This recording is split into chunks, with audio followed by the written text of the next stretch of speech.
অর্থমন্ত্রী আবুল হাসান মাহমুদ আলী জাতীয় সংসদে 2024-25 অর্থ বছরের জাতীয় বাজেট পেশ করেছেন।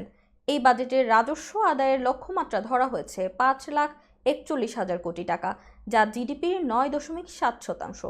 বৃহস্পতিবার বাজেট প্রস্তাব উত্থাপনকালে এ তথ্য জানান অর্থমন্ত্রী।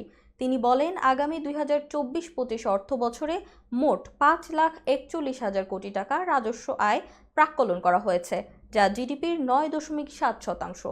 এর মধ্যে জাতীয় রাজস্ব বোর্ডের মাধ্যমে 4,80,000 কোটি টাকা এবং অন্যান্য উৎস হতে 61,000 কোটি টাকা সংগ্রহ করার প্রস্তাব করা হলো।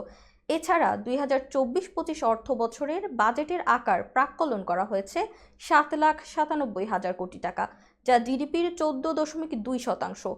পরিচালনা সহ অন্যান্য খাতে মোট 5,32,000 কোটি টাকা এবং বার্ষিক উন্নয়ন কর্মসূচিতে 2,65,000 কোটি টাকা বরাদ্দের প্রস্তাব করা হয়েছে।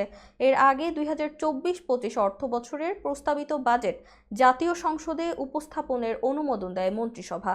বৃহস্পতিবার দুপুরে জাতীয় সংসদ ভবনে মন্ত্রিসভার বিশেষ বৈঠকে এ অনুমোদন দেয়া হয়। বৈঠকে সভাপতিত্ব করেন প্রধানমন্ত্রী শেখ হাসিনা।